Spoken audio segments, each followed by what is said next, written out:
Good morning and welcome to Decorah UU. As you may have heard during the pre-service words, my name is Karen Esterl. My pronouns are she, her, and I'll be leading the service today. I also want to acknowledge Carolyn Corbin, who will be ensuring that what's being said can also be read in the chat for those who are participating online. We are a welcoming, lay-led spiritual community moving together in time in an open search for truth and meaning. We believe in people's inherent capacity to lead ethical lives of personal fulfillment, pursuing the good of humanity. If you are visiting us today, we welcome you. Please note that you can complete the form at decorahuu.org/contact-us to receive our weekly electronic newsletter or to learn more about our congregation. You can learn more about Unitarian Universalism at uua.org. I was hoping before we even started to ask for a volunteer to read the announcements that Carolyn's going to be pasting in the chat since I'm talking a lot today. Is there anybody who would be such a volunteer? You can raise your hand and participants.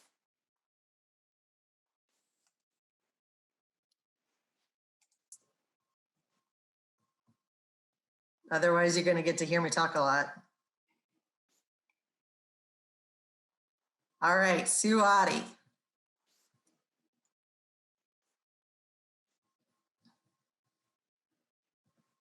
Make sure you take yourself, I'm unmuting you. There. Okay, how is it now? That's good. All right, great.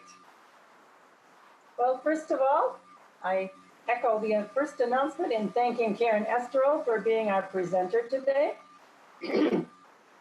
Karen is an applications developer and analyst. Sue? Yes. Could you just read the announcements as they're pasted exactly in the chat? Okay, I'm reading from my bulletin. No? Yeah, I'll introduce myself later. Okay. Thanks, though. Sure. Our Share the Plate recipient for March and April continues to be NAMI, Northeast Iowa, the National Alliance on Mental Illness, providing education, support, and advocacy. Next Sunday is Poems We Love. This is also in the community, our Easter Sunday for many people. And so poetry seems to be a really beautiful way to share poems. If you have poems you would like, you can send them or share them ahead of the service by sending them to otterdreaming@gmail.com. If you'd like people to be able to read along, that would be a good plan. Otherwise, you can simply read to the gathering during the open mic portion of the service.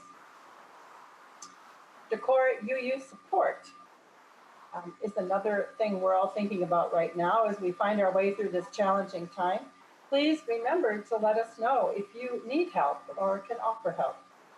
We are in the process of establishing a little more structured format for this with our circles. So you'll be hearing more about that in the coming days. The Board of Trustees meets again on Tuesday, April 7th at 7 o'clock, also via Zoom. Board members for 2019 to 2020 are Matthew Alexander, Chair, Beth Wahlberg, Treasurer, and Bill Pardee, Carolyn Corbin, and Maggie Hayden, General Trustees. Julie Odie and Lynn Plegenkuhl have been nominated to join the board in July as Carolyn and Bill complete their terms. Decorah UU members will vote on these nominees at the annual meeting. We, as Unitarian Universalists, stand in solidarity with the Mashpee Wampanoag tribe. Sue, yes. I'm going to actually move that to the land acknowledgements. That sounds good. I appreciate your having read what you read, and I think that we're done with those. Is that right? All right. Sounds good. Thank you so much. Sure. Another announcement I have. Did you miss a service we conducted by Zoom, or did you attend but would like to watch it again? You can. Go to decorahuu.org and click on the Service Archive button on the homepage. From there, you can click on a service on the Read More link for the service. You'll see the following somewhere in the service description. Want to watch the recording? click here with a link to the recording. Right now, we've been linking to our cloud in Zoom, but we're going to be doing YouTube in the future, I think. We will try to post the link within 1 week of each service. Thanks again to Sue. There is another announcement related to the Mashpee Wampanoag tribe that I will share when we do the land acknowledgement later in the service after we light the chalice and have our opening song. I'm about to ask if anyone else has an announcement to share, but first let me tell you how this will work. If you're joining online, please open participants and click on raise hand. I will recognize you to speak. Unmute yourself, share, indicate when you have finished speaking, remute yourself, and click raise hand again to lower your hand.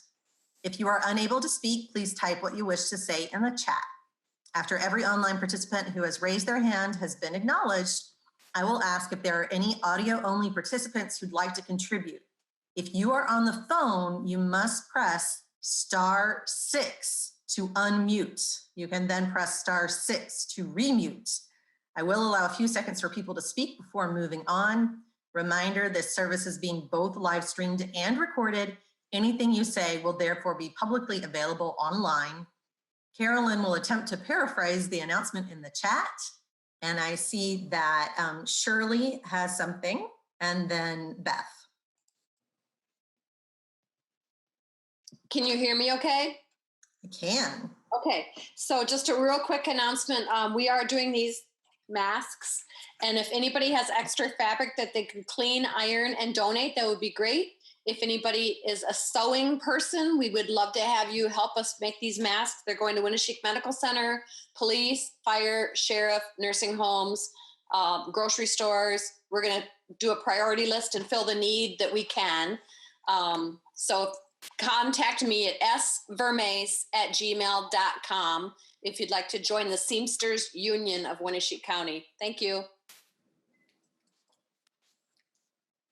I just wanted to thank everyone who's submitted their or sent in their covenant renewal, and to remind everyone we'd love to get those this week, hopefully by April 15th at the latest, so we can kind of prepare for the annual meeting. And if you have questions, you can contact me. I work for Emory University, and I wanted to make sure that everyone is aware of their free online COVID-19 checker. I'm going to show it on my screen. Give me one moment here.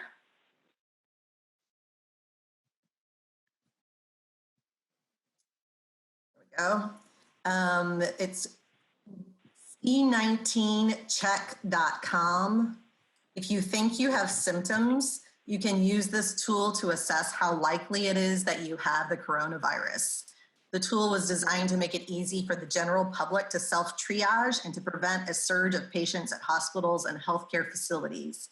It is not a replacement for healthcare provider evaluation, but can help you determine whether you are low risk and can likely recover at home.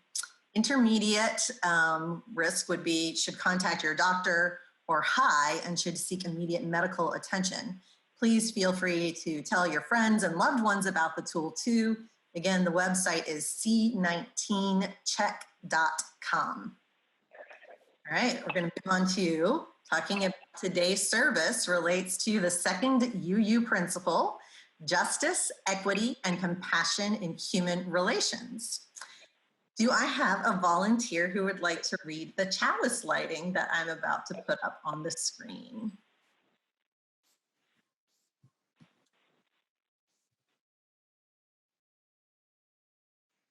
Seeing none, I shall read it. Oh, no, Nancy Berry will. Nancy, awesome, thank you. We light this candle mindful of people who hear, see, move through the world differently. Today, may we catch a glimpse, see more clearly. Today, may we rekindle the light of justice and compassion. Thank you so much, Nancy. It is commonplace, even policy, to open events and gatherings by acknowledging the traditional indigenous inhabitants of that land. Acknowledgement is a critical public intervention, a necessary step toward honoring Native communities and enacting the much larger project of decolonization and reconciliation. We are going to try regularly incorporating land acknowledgement into our services. We are currently physically in many locations, but we would normally convene in the Lingonberry in downtown Decorah. Considering that sacred space, we offer this acknowledgement building upon text offered by Luther professors Holly Moore, Anna Peterson, and David Faldette, as well as by the U.S. Department of Arts and Culture in partnership with Indigenous peoples. We acknowledge that Northeast Iowa was home to the Iowa, whose traditional name is Bakoche, the Sac and Fox, the Fox's traditional name is Meskwaki, the Dakota, and the Ho-Chunk, sometimes called Winnebago, though the origin of this name is derogatory, meaning people of the dirty water. Peoples whose relationship to this land continues today. We acknowledge our sad history of broken treaties and the forced migration of Indigenous peoples. We are grateful for the way this land supports and sustains our lives, and thus also express our appreciation for the stewardship of this land by its prior inhabitants, Indigenous, migrant, and immigrant. May the values of reciprocity and truth-telling, still so vital to Indigenous culture, inspire us as we seek a path of peace and justice in our lives together. I invite you to take a moment for reflection upon the many legacies of violence, displacement, migration, and settlement that have shaped our presence here today, and to adopt an attitude of reverence and gratitude for the ongoing resilience of this place and the people who have called it home.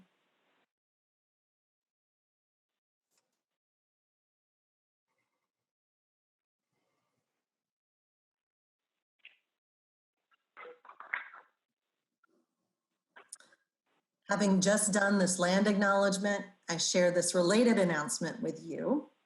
On March 27th, the Bureau of Indian Affairs informed the Mashpee Wampanoag tribe in Massachusetts of a U.S. Department of the Interior order to disestablish the tribe's reservation and remove its land in trust status. Vice Chair Jesse Little Doe Baird says that the order will terminate the tribe's ability to self-govern, strip the tribe of their reservation lands, and effectively terminate them as a recognized people. The UUA, the Unitarian Universalist Association, unequivocally affirms our support for the Mashpee Wampanoag people's sovereignty and right to their ancestral territory, and condemns the government's blatantly illegal and morally reprehensible attempt to strip the tribe of their rights and their homelands. In keeping with the UU General Assembly's responsive resolution to repudiate the doctrine of discovery, we urge Unitarian Universalists to act now in solidarity with the Mashpee Wampanoag people to defend their sovereignty, push back against this latest aggression on behalf of the federal government.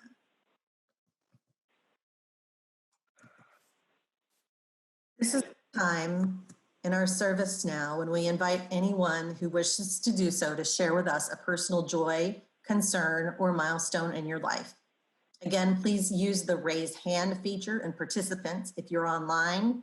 If you're unable to speak, please type what you wish to say in the chat. I will be sure to give audio only participants an opportunity to speak too. Once more, please remember that this is being live streamed and recorded.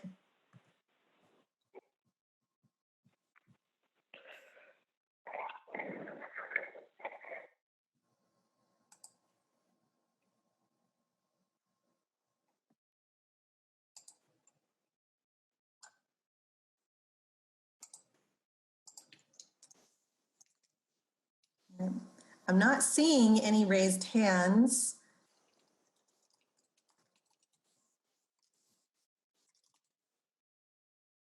All right, Sue.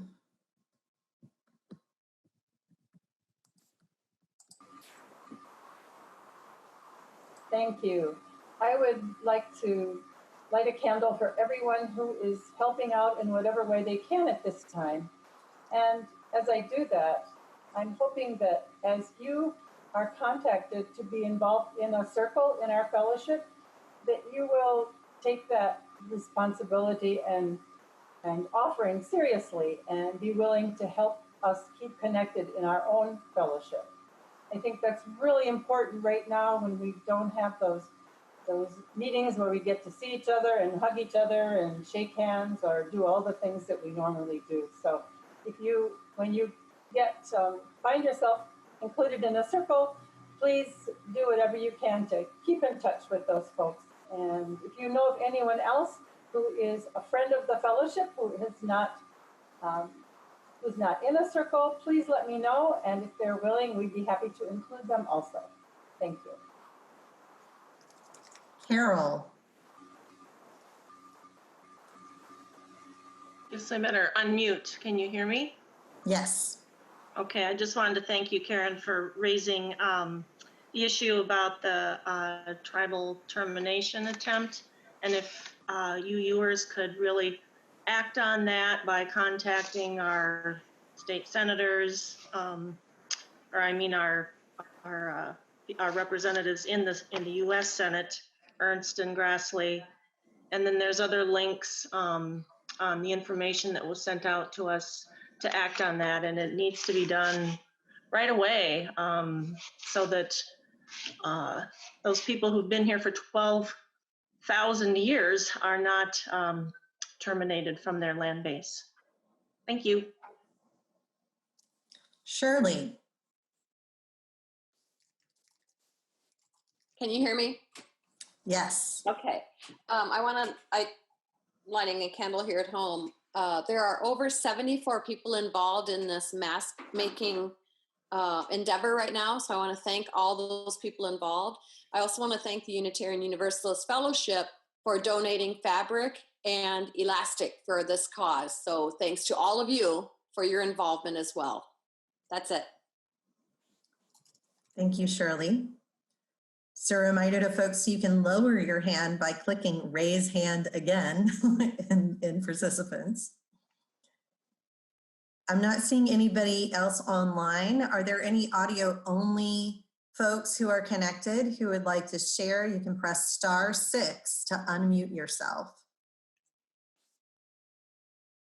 I now light a virtual candle for joys or concerns that are unspoken, but that remain in our hearts and minds.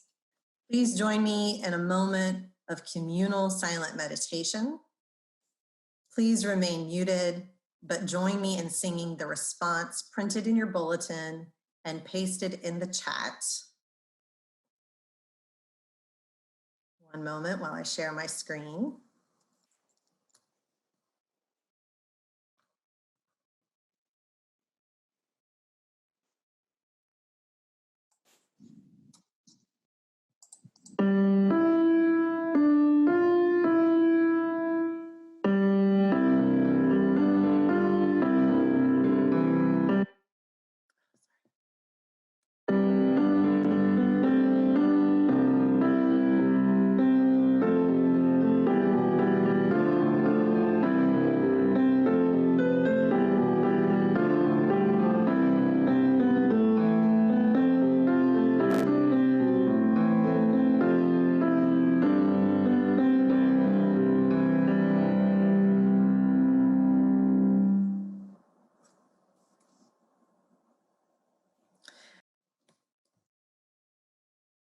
It is now time for the offering. Even though we are meeting via Zoom, we continue to require the gracious gifts of our members and friends to support our congregation. We understand that present circumstances and uncertainty may affect your ability to provide financial support at this time, but if you can and would like to give, you may mail your check to Decorah UU, P.O. Box 382, Decorah, Iowa, 52101. That's P.O. Box 382. We are working on a page in the website with information about giving to Decorah UU. We anticipate that it will include the option to give through PayPal, and we hope to have it go live by the end of the coming week. Note that part of our fellowship's commitment and outreach to our community is to support worthy organizations. This month's recipient is NAMI, as we heard earlier, the National Alliance on Mental Illness Northeast Iowa, which provides education, support, and advocacy. Please visit namineiowa.org to learn more. Carolyn has pasted the link in the chat. To donate to the recipient, designate so on your check if you are mailing one. In honor of the ways we support our congregation and our community, we will now sing the offertory.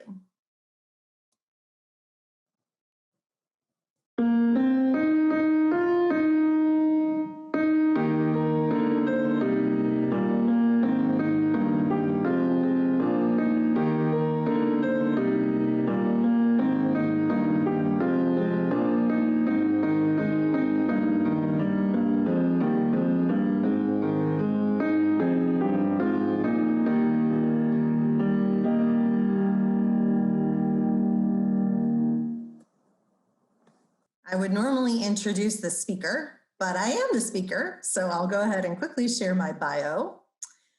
I am an applications developer and analyst, AKA computer nerd at Emory University in Atlanta. Yep, I telecommute, so COVID has not changed my working habits at all. My formal studies have been in religion and English. I majored in both while an undergrad at Furman University and subsequently received my Master of Theological Studies in World Religions from Harvard Divinity School. I live with my spouse, UCC minister, the Reverend Ellis Arnold, in Freeport with 2 dachshunds, a cat, and a parrot. The title of today's presentation is Equality, How COVID-19 Has Increased Accessibility and Other Possibilities for Transformation. And equality is spelled with 2 uppercase U's to reference Unitarian Universalism. I am not responsible for this creative spelling. I borrowed it from Equal Access, an organization of Unitarian Universalists living with disabilities, our families, friends, and allies coming together for a common purpose to enable the full engagement of people with disabilities in Unitarian Universalist communities and the broader society. Their website is equalaccess.org. Again, that's equal with 2 U's. And I encourage everyone to visit it if they can. Equal Access has worked with the Unitarian Universalist Association, the UUA, to develop the Accessibility and Inclusion Ministry, AIM, certification program. This program is analogous to the certification process our own congregation went through to be recognized as an LGBTQ welcoming congregation. The majority of UU congregations have been officially recognized as welcoming congregations. And even those that have not gone through the certification process are typically queer-friendly. Far fewer, however, are truly accessible. According to the Equal Access website, only 5 congregations in the entire denomination have actually achieved AIM certification. Here are just a few questions to help evaluate accessibility. Are assistive listening devices, microphones, and sign language interpreters available upon request at all services and main congregational events? Is there signage and notice of availability of all assistive equipment? Do all doors have lever-type hardware, panic bars, or automatic door openers? Are wheelchair areas integrated throughout seating spaces rather than only the front, back, or aisleways? Is the congregation's website accessible to screen reading software? How many congregations can answer yes to even those 5 basic questions? I've been thinking a lot about accessibility recently. As you may have read in the description of today's service, we are currently in the midst of National Deaf History Month, celebrated every year from March 13th to April 15th. The April date recalls the day in 1817 when the first public school for the deaf was opened in the United States. April is also significant in deaf history because Gallaudet University, the premier institution of learning, teaching, and research for deaf and hard of hearing students, was officially founded when President Abraham Lincoln signed its charter on April 8, 1864. The March date reflects a much later development, also involving this university. In 1988, students had been justifiably outraged when the university's board had selected yet another hearing person as president. Not once in over 2 centuries had a deaf person been in this office. The students used heavy-duty bicycle locks to barricade the campus gates. They hot-wired buses and moved them in front of the gates and then let the air out of the bus's tires. Supported by many faculty, staff, and alumni, they held rallies and strikes, burned effigies, gave interviews, and issued demands. And on March 13th, 1988, the university hired its first deaf president in response to what had become known as the Deaf President Now movement, a movement that revolutionized deaf culture. As the National Association of the Deaf, NAD, says on its website of this pivotal experience, we declared that never again will we not be allowed to lead ourselves. Since 2006, NAD has partnered with the American Library Association, ALA, to encourage the observation of National Deaf History Month, during which we celebrate those who have advanced the civil, human, and linguistic rights of the deaf. We also have the opportunity to appreciate deaf culture, recognizing its heritage and ongoing vitality. Over a month ago, before we discovered that COVID-19 would profoundly affect, at least temporarily, the way we gather and communicate, I had hoped to have a service that would honor this month. I had reached out to the Esterl Association of the Deaf. I'd looked at the Northeast Iowa Community College's website to learn about their ASL classes to find out if we might be able to get an instructor come and teach us some basic ASL. And then COVID became a near and present danger. My first disappointment related to COVID was an email I received from a company called Ellucian. A colleague and I were supposed to present at a conference in Orlando in April. Emory University, our employer, would be covering our airfare, and we had decided to stay an extra day and go to Disney World. The last time I went to Disney, Epcot had just opened. It was a long time ago. I'm an amusement park fan, and I was really looking forward to Disney. The conference was essentially just an excuse to go to Florida. My spouse, Ellis, was going to fly down with me, and Ellis, my friend Sally, and I were going to put on our Mickey ears and have a blast. And then on March 3rd, we got the email. The conference was canceled. At the time, I thought they were being alarmist. There were only a few cases in the US, and those were in Washington State, as far as I knew. How far away could you get from Florida and still be in the contiguous states? And I remembered SARS, which had been much more deadly, and the world hadn't gone into shutdown mode then. Why would it now? Of course, they were right. I was wrong. Last I looked at the Centers for Disease Control website, we've had over 250,000 cases of COVID-19 in our country, with every state and 5 other jurisdictions, including Puerto Rico, affected. And if you look at the table the CDC has showing cases by date reported, it's terrifying. We have yet to flatten the curve, as they say. I don't want to minimize in any way all of the terrible repercussions of this disease and its exponential spread throughout the world.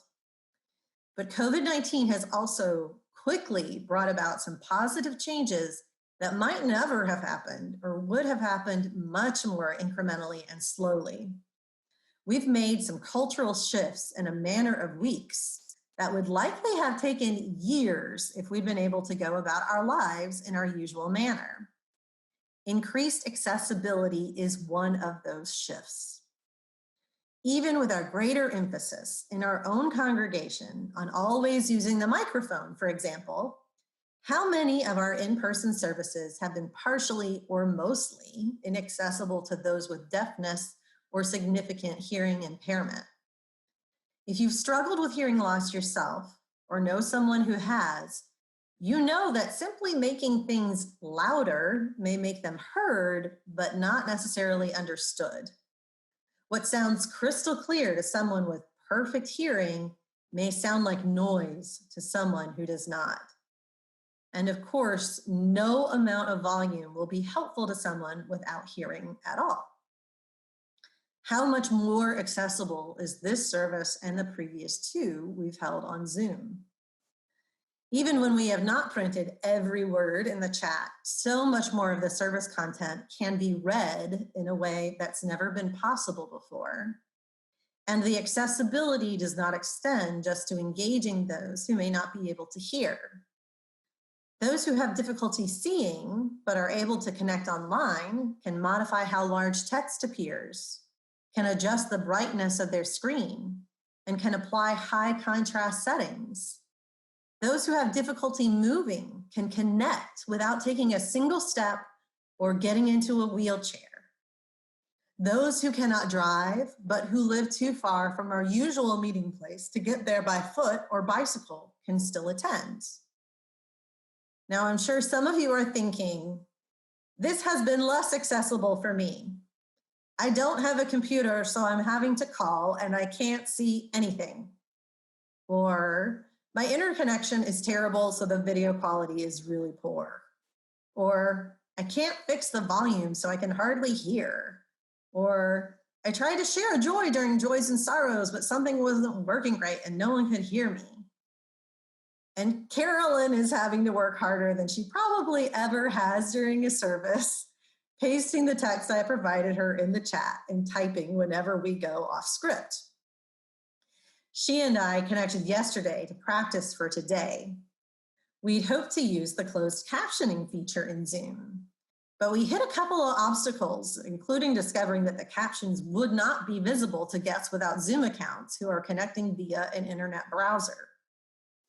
As we practiced, Carolyn talked about how dizzying copying and pasting from the script into the chat was going to be.